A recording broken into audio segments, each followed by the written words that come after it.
their apparatus.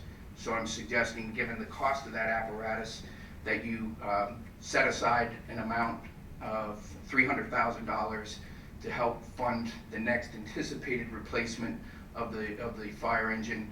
That'll have to be a multi-year funding process, as you recall from the last time we saved up and purchased a fire apparatus, which was around $800,000 if I recall correctly.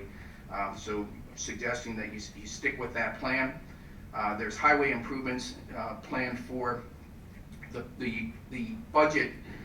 If we don't get the multimodal grant, will allow you to do over $2 million worth of street resurfacing. That'll be a combination of $2 million from the Capital Improvement Fund, $900,000 from the State Aid Liquid Fuels Fund, and then the Sanitary Sewer and Stormwater Fund will contribute towards its equivalent cost for restoration of subsurface utilities. So you'll be able to tackle about a $3 million paving project if you so choose to with this draft budget that's being presented to you in 2020. Okay, we're walking through the township on this road program. Right. Every year we've been selecting which roads need to be done. Are you speaking to your mic Yeah, sorry. Each year we've been recommending which roads to be done. Have we selected the roads for next year? Jeremy is working on that. So that's in process now? Yeah, they've already been out in the field doing their preliminary analysis and assures me that if the Board of Commissioners approves a $3 million paving project, of course, we have to see how the bids come in, but that they could get the work done in one calendar year with the right contractor. Great, okay. Because, and people who are interested in that, in the developments we haven't yet got to. Okay. Correct. We have in there proposed improvements to Saruji Park, and I apologize, that number should be $190,000. What that would accomplish, and it's partially funded by a county grant that's already been awarded to you, is paving of the rest of the parking lot, installation of a pavilion and single-use bathroom, so like a family bathroom, wouldn't matter, gender, thank you, and the walking trail, and then, if necessary, assistance with the Eagle Scout project to install the ramp that he was envisioning trying to accomplish. I think he's thinking of a dock and a program, I think. He's wrestling with it. I spoke with him before your last board meeting, to which he came and made a presentation, and he's saying he's trying to narrow down his scope of work and what he actually is going to commit to. So I'm a little concerned about putting a dock there. yeah, I to be honest with you, John, for what it's worth, I agree with you.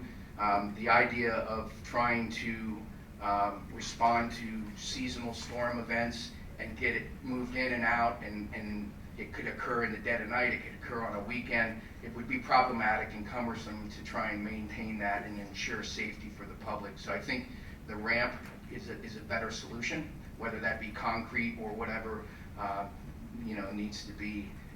For me, I think the ramp's the best way to go. I can tell you that people are already using the space as a ramp, even though there's not a formal ramp there. And there are people in that park already every day. Right.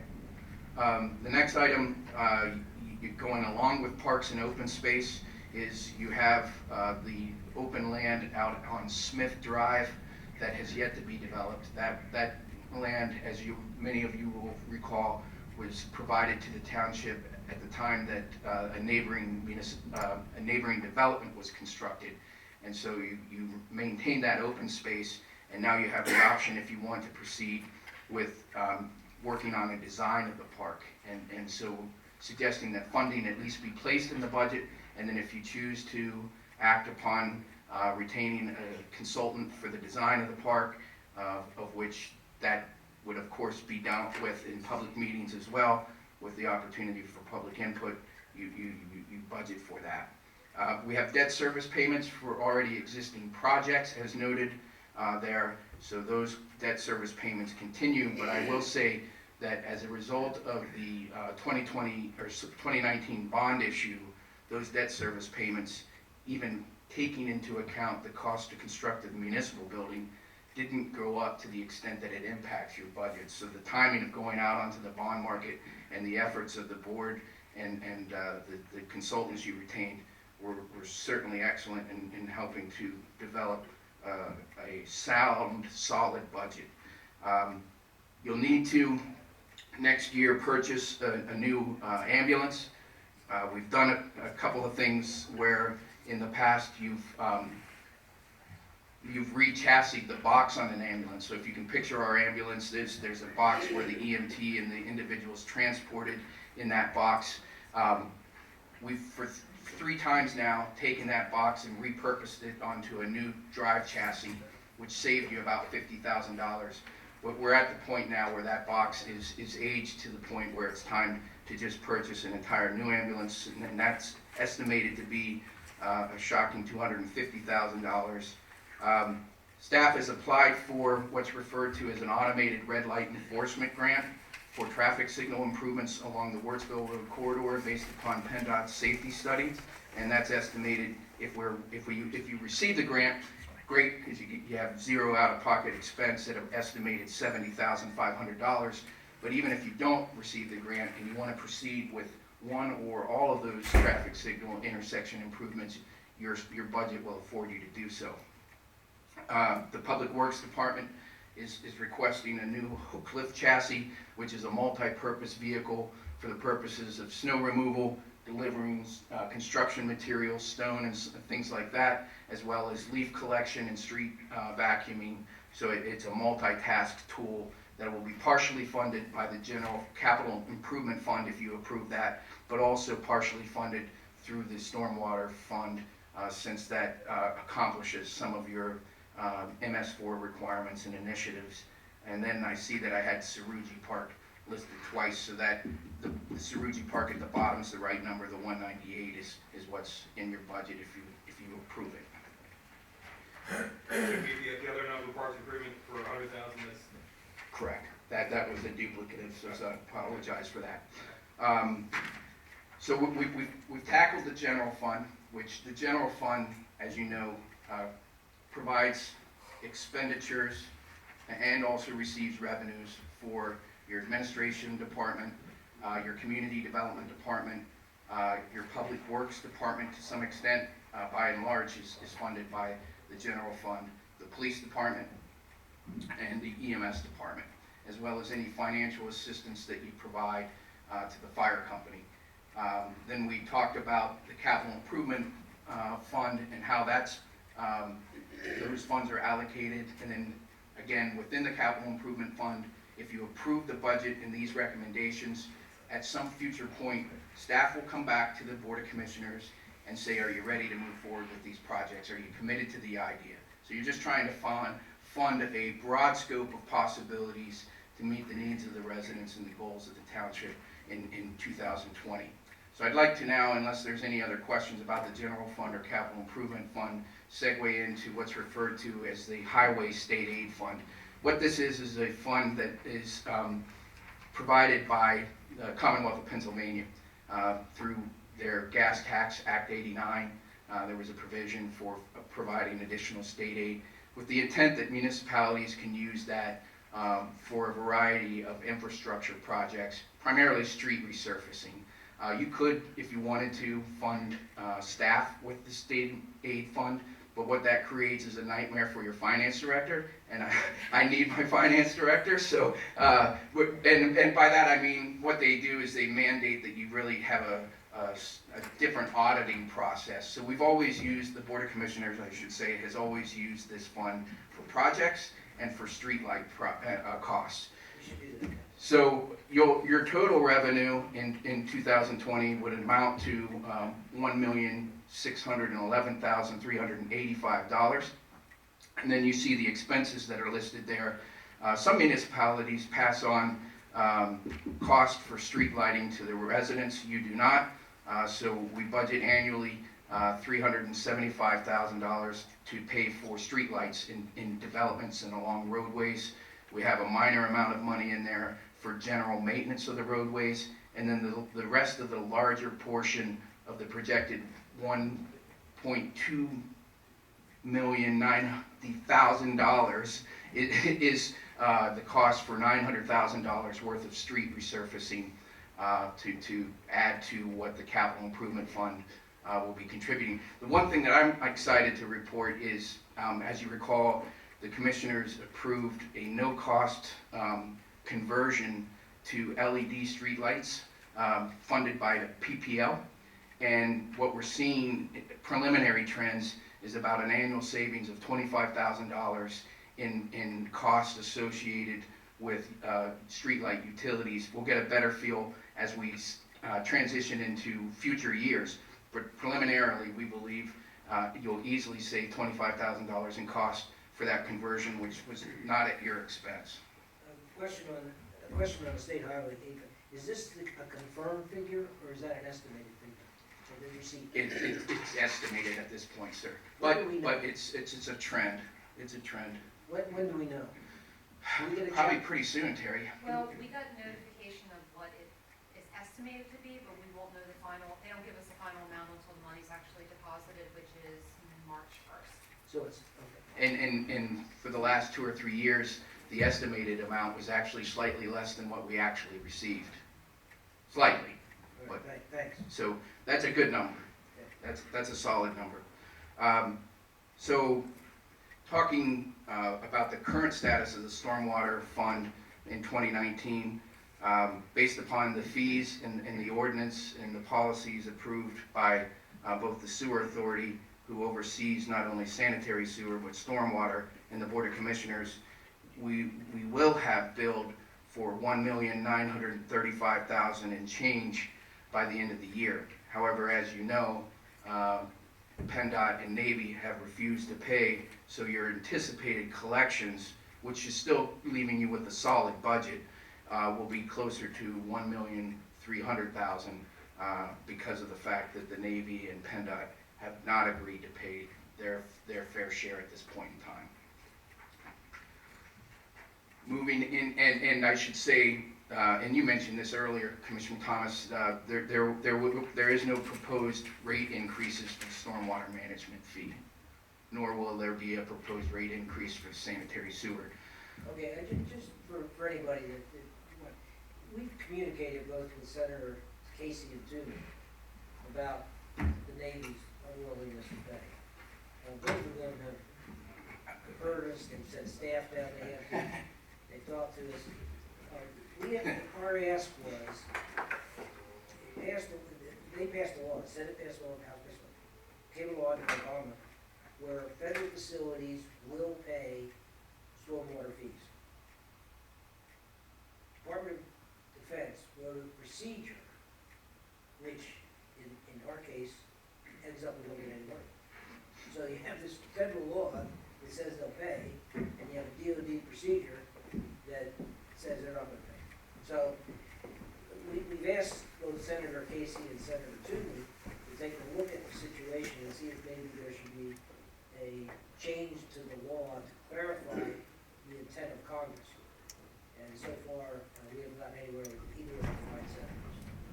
The Navy is even taking the position that there's zero runoff from the Navy base to any of the township roads, which on its face is ludicrous. Well, makes What's the sense. number of the legislation? What? The legislation that you're talking about, what's it called? We can get it, that's what I'm saying. We asked both Senators Toomey and Casey to change the existing law. There's a law. Yeah, I'm asking what's that Senate? They would have to write new They'd have to write new legislation. legislation. Yeah, but I'm just asking what was the existing one that they have? Oh, there's a law. It's not, What's it's the a law? What's the bill number is It's that a what law. you're asking? It's a law that was signed into effect Yeah. during President Obama was in office.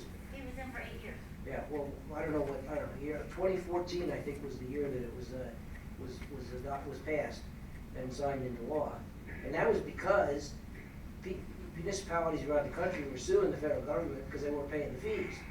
So finally, Congress stepped in and said, okay, this is silly, you gotta pay the fees. So like I said, the DOD then wrote a procedure, and it says, basically, we're not gonna pay the fee. So there you go. So Did we reach out to Congressman Perry? Oh, yes. we talked to everybody, but the hope was to get it through the Senate, because we had one from each party. So we thought maybe they could work bipartisanly, and those two staffs, we understand, get along.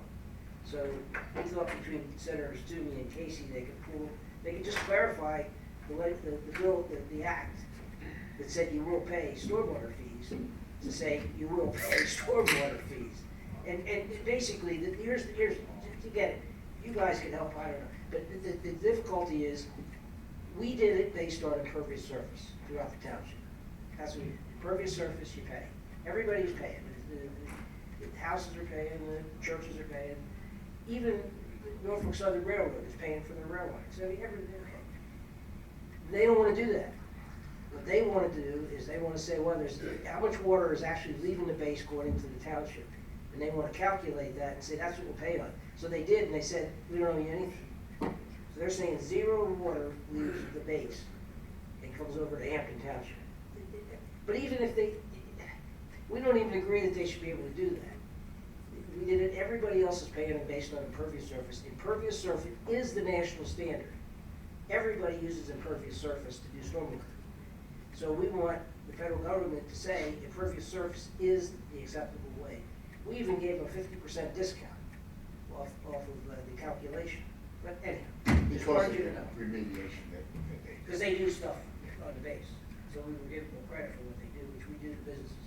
Anyhow, I get off my soapbox. Thank you. So just briefly dovetailing with that discussion then, your stormwater management fund will allow you to meet what's referred to as your MS4 stormwater requirements in maintaining subsurface utilities and things like that, as well as if the permit's eventually approved by DEP, because they're taking their own time to review and approve these things, your pollutant reduction plan, which is a requirement of the MS4 policies and guidelines. It's not because Hampton Township has an issue with stormwater, but the DEP is trying to work with EPA to help regulate and improve stormwater in the Chesapeake Bay. Moving into another enterprise fund is your wastewater fund. Again, just to reiterate, there's no recommended increase in the quarterly fee for that at this point in time. The quarterly fee for a residential property at this point is $108.25 per quarter. And your proposed budget, as depicted here, will cover not only your operating costs and planned capital improvement projects, which for a wastewater treatment system can be significant. It would also allow for any emergency repairs that may occur at the plant or pump stations if necessary. And again, those types of projects are expensive as well. It will provide funding for a transfer to the Hampton Township Sewer Authority, who, as you know, is tasked with the oversight of the wastewater system, but not the day-to-day operation. The township staff does that on behalf of the authority. But it will provide funds to do a study for system controls at the plant headworks to see if some of the odor concerns can be eliminated at the plant. And it will also provide an estimated transfer of around $9 million to prepaid debt if you proceed with doing a bond issue and debt restructuring in 2020, which I had a discussion with Terry, and her and I both agreed that 2020 would be the time when the authority and the township would want to start meeting with your consultants to plan out that process as you did this year for the building. And each time we've done it, there's been very significant savings. Correct. We save a lot of money because we refinancing the loan bonds. Correct. And so, because of the interest rate calculations, a lot of those bonds we go from long bonds to short bonds. Right. Yet, the interest rates were doing pretty good. Yeah. Plus if you take the capital that you have and prepay the debt too. Yeah, that's that. Correct. So it would really be a significant. the planned or requested capital improvement projects within the wastewater fund, which is a significant fund, I'll speak to activities that are estimated to be over $100,000. You have programmed in there the equitable payment for the portion of the municipal building to which the authority benefits from use as far as meetings and staff review and so on and so forth. You have a, what's referred to as an I&I project, that's infiltration and inflow, that you try to minimize as a result of relining or replacing aging infrastructure associated with the sanitary sewer. If the authority ever decided that they wanted to purchase additional land adjacent to the plant for future capacity and operations, there's a projected $200,000 in there for that to occur.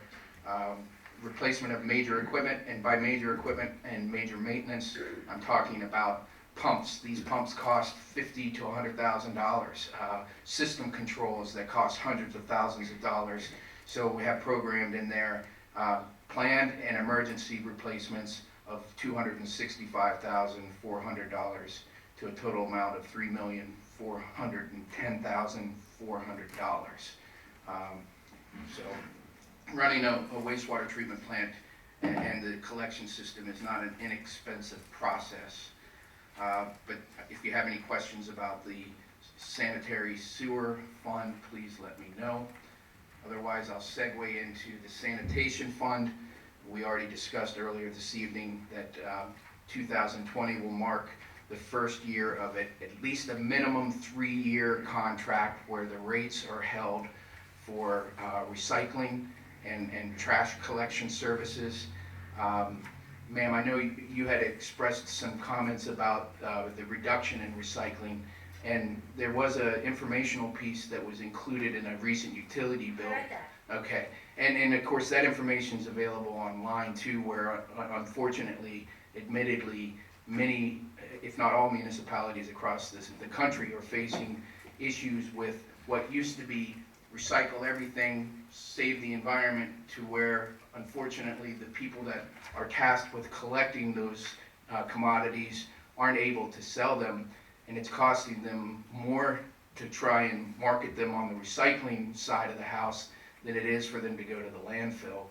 So I'm not getting on a soapbox, but I think DEP needs to consider changing some of the state mandated regulations about recycling so that there's less confusion out there in the community because of what's been a 30-year shift or more from let's recycle to, unfortunately, now these things really aren't desired to be kept out of the waste stream.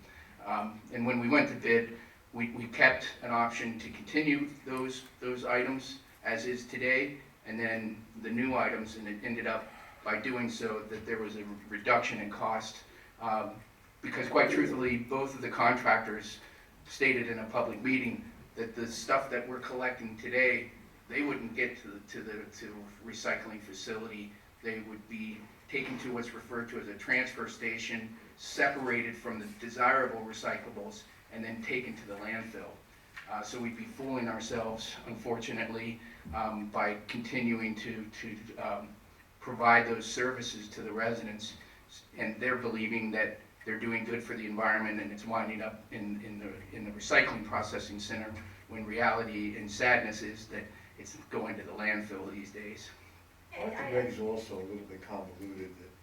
That, I forget what the numbers were, but at one point it was out of whatever number, if there's 9 different types of recyclables, whatever it is, you had to have, or could have up to, let's say, 4 or 5. A minimum of 3, but our contract is the 2020 contract is calling for what all of the local waste haulers said is what we would recycle. So anything that will stay out of the landfill, we're going to be collecting in 2020. The Board of Commissioners Township will be, so at any rate, the next enterprise. Mr. Metz, can I Yeah, just ask? sure. Okay, so when I read that thing and I went online, because that doesn't tell us exactly what they're not gonna collect. I mean, like, so I tried to figure it out, like from Waste Management's website, I went to them. It's like they're not gonna even take catalogs or Correct. magazines, glossy stuff. The article, as I recall, listed exactly what they will be accepting, not what they won't be accepting. Yeah, So we're trying to educate the residents on, here's what we want you to put in the recycling toner, and not confuse them by saying not what to recycle. Because people, these haulers will tell you that people intend to do good by putting a garden hose in there, thinking that that's going to be recycled, and that's not even something that they'd accept. So we will have more public education. There's already a front page feature in the next newsletter before January 2020, and we'll continue to update the website. But we didn't want to create confusion right now because you're still being provided services by Republic Services. We'll be transitioning to Waste Management. So that'll be an ongoing type of public outreach effort. So anyhow, your revenues for the billing